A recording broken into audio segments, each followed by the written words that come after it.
Hello నమస్తే. Welcome back to శృతిలయలు కథల ప్రపంచం. నేను మీ రాజీ. ఈరోజు కథ ప్రవరాఖ్య పార్ట్ 27. సంయుక్త వర్షం.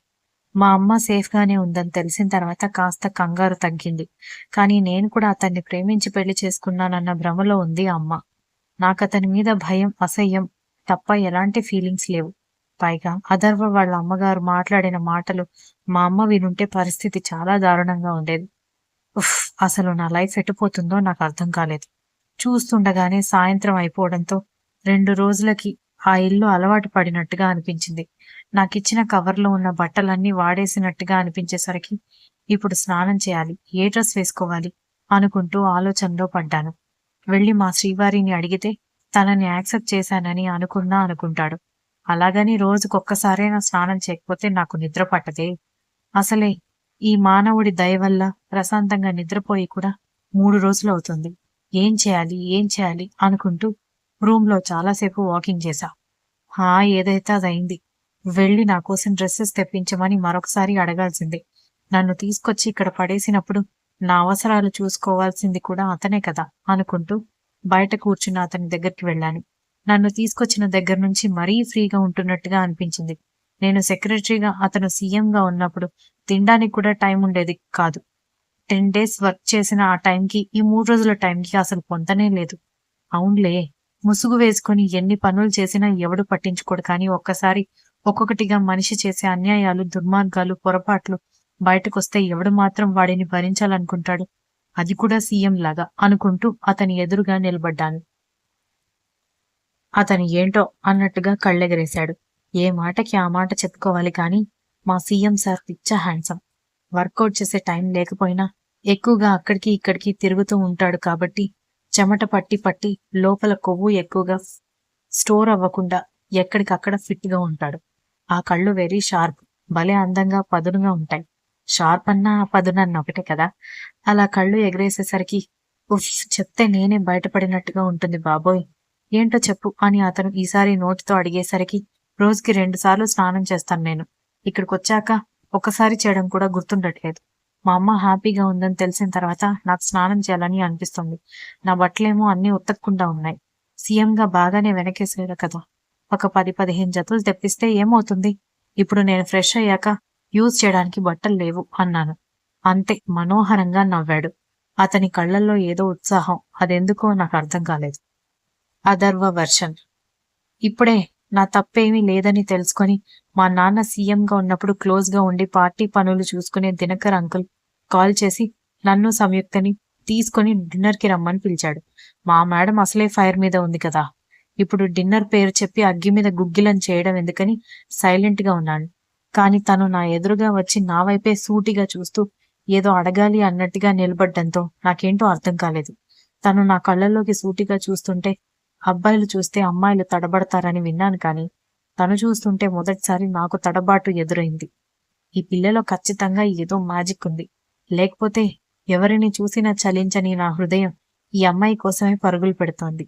ఎప్పుడూ మాట మాత్రం ఎదురు చెప్పని మా అమ్మకి దీనికోసం ఎదురు చెప్పాను. ఇంకొద్దిసేపు తను అలాగే చూస్తూ ఉందంటే నేనే కంట్రోల్ తప్పి ముద్దు పెట్టేలా ఉన్నాను. అప్పుడు రాక్షసి గోలగోల చేస్తుంది. ఎప్పుడూ సైలెంట్గా ఉంటే డీసెంట్ అనుకున్నాను, కానీ పెద్ద మాస్ క్యారెక్టర్ అని తల వెదిలిచాను.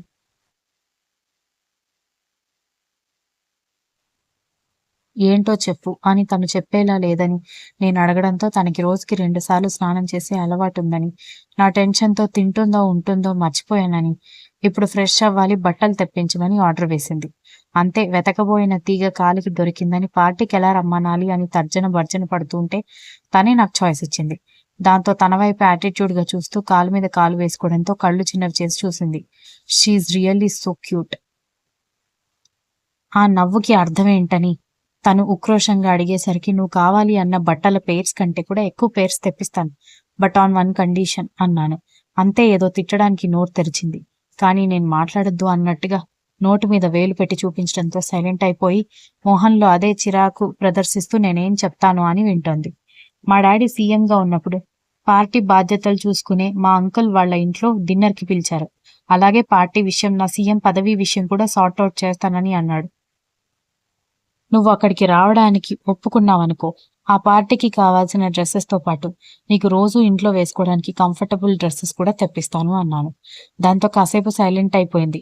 సంయుక్త చూడ్డానికి ముద్దుగా ఉన్నా కూడా మొండితనం క్వింటాళ్లలో ఉంది. తనకి నచ్చిన పని మాత్రమే చేయడానికి ఎంతకైనా తెగిస్తుందని నాతో గొడవ పడినప్పుడే అర్థమైంది. ఇప్పుడు ఈ కండిషన్ నచ్చకపోతే ఫ్రెష్ అవ్వకుండా నెలలైనా ఉంటాను అంటుంది కానీ నాతో రాదు. సో తన ఆన్సర్ ఏమై ఉంటుందా అని నేను వెయిట్ చేస్తున్నాను. సరే వస్తా అనగానే నేను షాక్. నేను కరెక్ట్‌గా విన్నానో లేదోనని ఏంటి అనగానే నేనొస్తాను త్వరగా డ్రెస్ తెప్పించు అని చెప్పి రూమ్‌లోకి వెళ్ళిపోవడంతో ఆశ్చర్యంగా తనని చూస్తూ ఉండిపోయాను. తర్వాత అక్కకి ఫోన్ చేస్తే ఫస్ట్ బాగా చివాట్లు పెట్టింది కానీ తర్వాత అమ్మాయిలకి ఎలాంటి పార్టీ వేర్ డ్రెస్సెస్ అయితే బావుంటాయో, అలాగే ఎలాంటి డ్రెస్సెస్ కంఫర్ట్‌గా ఫీల్ అవుతారో కనుక్కొని అవి ఆర్డర్ చేయమని చెప్పాను. వాటికి డబుల్ స్టిచెస్ కూడా వేయించి పంపిస్తున్నానని అక్క మెసేజ్ చేసింది. అవి రాగానే మా రూమ్‌లోకి వెళ్లి బెడ్ మీద కూర్చున్న సంయుక్తని చూస్తూ ఇందులో పార్టీ వేర్ కోసం ఒక జత పంపించి మిగిలినవన్నీ నువ్వు డైలీ వేసుకోవడానికి పంపించాను అని చెప్పింది మా అక్క. చూసుకొని రెడీ అవ్వు అని చెప్పి అక్క పంపించిన జ్యువెలరీ బాక్స్ కూడా అక్కడ పెట్టేసి బయటకొచ్చాను. నేను వేరే రూమ్‌లో రెడీ అవ్వడానికి వెళ్లి బయటకొచ్చేసరికి dark blue work simple work శారీకి అదే కలర్ రూబీ నెక్లెస్, నేను కట్టిన పసుపు దారం, అవే కలర్ గాజులు వేసుకుని లూజ్ హెయిర్‌తో కనిపించింది. తన అవుట్‌ఫిట్ అలాగే చూస్తూ మెల్లగా తన దగ్గరికి వెళ్ళేసరికి వెళ్దామా అని చిరాకుగా అడిగేసరికి అబ్బా డెకరేషన్ అంత బాగుంది కానీ ఫేస్ మీద ఒక్క ప్యూర్ స్మైల్ ఉంటే ఎంత బాగుండేది. తన సొమ్మేదో నేను దోచేసుకున్నట్టు ఆ ఫేస్‌లో ఎప్పుడు చిరాకు మాత్రం కంపల్సరీ మెయింటైన్ చేస్తుంది. ఊరికి వెళ్ళేటప్పుడు అంతకుముందు నా మీద సెటైర్లు వేసినప్పుడు తన మొహంలో కనిపించిన అదే అందమైన నవ్వు చూడాలని అనిపించింది.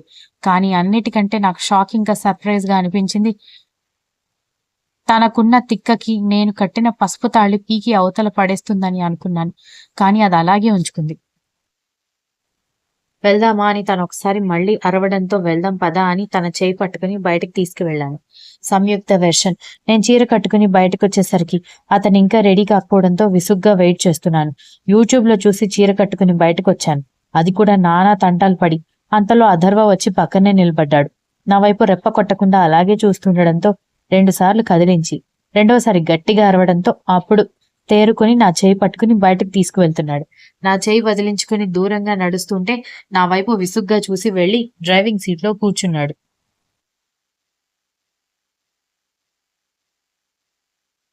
అసలు అతని ప్రపోజల్‌కి ఒప్పుకోవడం నాకిష్టం లేదు. కానీ గొప్పోళ్ళు ఏమైనా చేయగలరు అన్నట్టు నా వీక్‌నెస్ అడ్డం పెట్టుకున్న అతని మీద పగ తీర్చుకునే అవకాశం నాకెలాగూ లేదు, రాదు కాబట్టి ఒకసారికి నా అవసరం కోసం తల వంచితే తప్పేం లేదు అనిపించింది. పార్టీ జరుగుతున్న ప్లేస్‌కి మా ప్రయాణం నిశ్శబ్దంగా సాగుతోంది. ఏంటో ఎవరి జాతకమైనా నిమిషాల్లో మారుతుందనంటే నేను నమ్మలేదు. కానీ నాకైతే అది నిజమే అని నా విషయంలో జరిగినవన్నీ గుర్తు చేసుకుంటే అనిపిస్తోంది. ఏమైనా మాట్లాడొచ్చు కదా అని అథర్వ సడన్ గా అడిగేసరికి ఉలిక్కిపడి అతని వైపు చూసి ఏం మాట్లాడమంటావు? నా లైఫ్ లో నీ వల్ల ఏం మిగిలిందని మాట్లాడాలి? అసలు రోజుల తేడాలో నా లైఫ్ చేంజ్ చేసి పడేశావు. నేను నోరు విప్పితే నిన్ను తిట్టి కొట్టాలనిపిస్తుంది తప్పితే నీతో కబుర్లు చెప్పాలని నాకు అనిపించదు అన్నాను కోపంగా.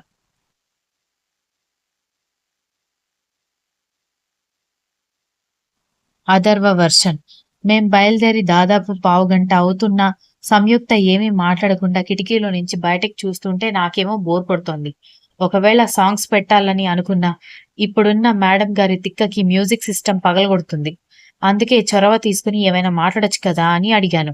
పాపం డీప్ థింకింగ్ లో డ్రౌన్ అయిపోయి ఉందేమో. నేను అలా సడన్ గా పిలిచేసరికి ఉలిక్కి పడింది పాపం. వెంటనే తన మొహంలో రంగులు మారిపోయాయి.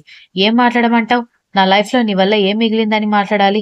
నిమిషాల్లో నా లైఫ్ మార్చేశావని, నిన్ను కొట్టి తిట్టాలనిపిస్తోంది తప్పితే కబుర్లు చెప్పాలని లేదని తిట్టేసింది. ఏం చేయాలి? నాకు కూడా ఆ విషయంలో గిల్టీగా ఉంది.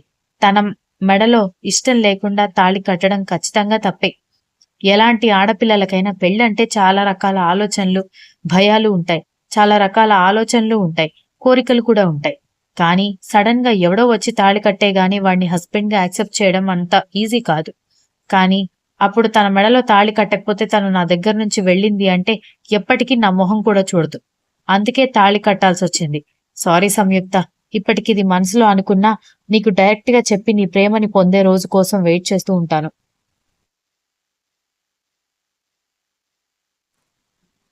నేనేం మాట్లాడకపోయేసరికి తను మళ్ళీ ముందులాగే విండో నుంచి బయటికి చూస్తూ కూర్చోవడంతో కదిలించి తిట్లు తినడం ఎందుకని డ్రైవింగ్ మీద కాన్సన్ట్రేట్ చేశాను.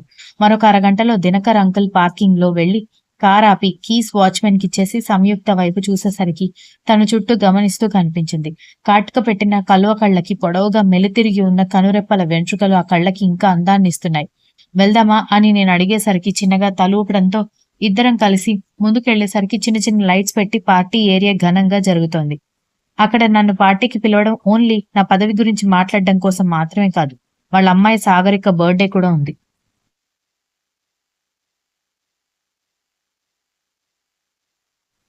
మేం వెళ్లేసరికి చాలా మంది పొలిటీషియన్ ఫ్యామిలీస్ అక్కడ ఉండి నేను కనపడగానే నా దగ్గరకు వచ్చి ముచ్చట్లాడడంతో excuse me, she's my wife అని పరిచయం చేయడంతో నీ భార్య చాలా అందంగా ఉందని కాంప్లిమెంట్ ఇచ్చారు అందరూ. నిజానికి సంయుక్త అంత అందగత్త కాకపోయినా మట్టిలో మాణిక్యంలాగా చూడగానే ముద్దొచ్చేలా ఉంటుంది. అదేంటి ప్రేమించి పెళ్లి చేసుకున్నావు కదా, అందగత్త కాదు అంటున్నావంటే వాళ్ళ దృష్టిలో తను అందగత్త కాదు, కానీ నాకు బిస్కెట్లు వేయాలి కాబట్టి వాళ్ళు అలాగే చెప్తారు. థ్యాంక్స్ అని మాత్రమే వాళ్ళకి చెప్పి అంకుల్ ఆంటీ మధ్యలో నిలబడిన సాగరిక దగ్గరికి వెళ్లి many more happy returns of the day and she my wife అని విషెస్ చెప్పి సంయుక్తని పరిచయం చేశాను.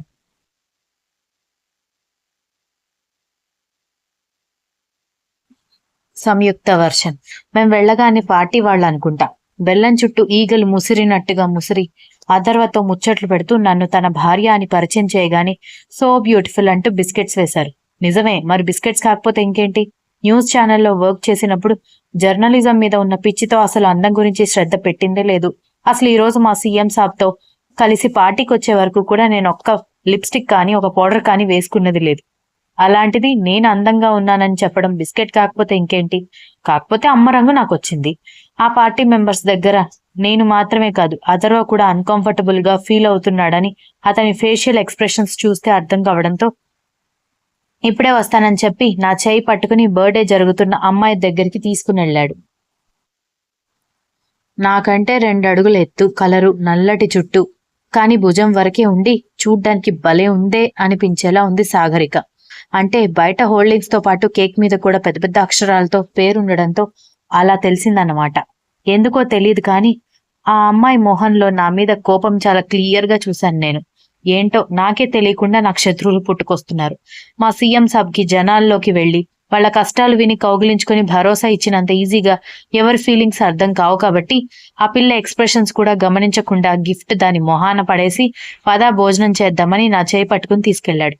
ఒక ప్లేట్లో అన్ని ఐటమ్స్ వడ్డించి తను కూడా వడ్డించుకోబోయే టైంకి దినకర్ గారు వచ్చి పిలవడంతో నేను కూడా వెళ్లబోతుంటే పర్లేదమ్మా, నువ్విక్కడే కూర్చుని భోజనం చేయి, మీ సీఎం సార్ అంటే ఇక్కడ అందరికీ భయం కాబట్టి నిన్నెవ్వరూ ఇబ్బంది పెట్టరు అని ఎవరినో పిలిచి చైర్ తెప్పించి నన్ను అక్కడ కూర్చోబెట్టి సీఎంని తీసుకుని లోపలికెళ్ళాడు.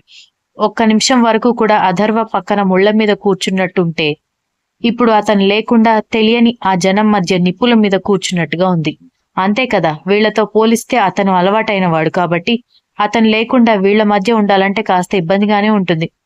2 ముద్దలు తినేసి ప్లేట్ పక్కన పడేయడంతో మేడం జ్యూస్ తీసుకోండి అని వెయిటర్ వచ్చి జ్యూస్ ఇవ్వడంతో సరే అని గ్లాస్ తీసుకుని గట్టగట్ట గ్లాస్ మొత్తం ఫినిష్ చేసి కూర్చున్నాను. ఏమైందో తెలీదు, నాకు మెలకువ వచ్చేసరికి తెల్లవారిపోయి అథర్వ అదే మా బెడ్రూమ్ లో ఉండడంతో పక్కనే నిలబడి కంగారుగా చూస్తున్న పని మనిషిని చూసి ఏమైంది నాకు, మేం పార్టీలో కదా ఉండాలి అన్నాను. లేదమ్మా, మీరు ఆదమర్చి నిద్రపోవడంతో అబ్బాయి గారు ఇక్కడికి తీసుకొచ్చారు అనేసరికి వాట్, ఏం మాట్లాడుతున్నావు నువ్వు అన్నాను మొహం చిట్లించుకొని.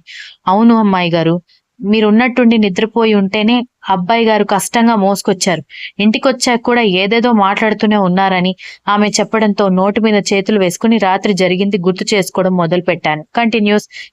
If you like the story, please like, share, comment and don't forget to subscribe.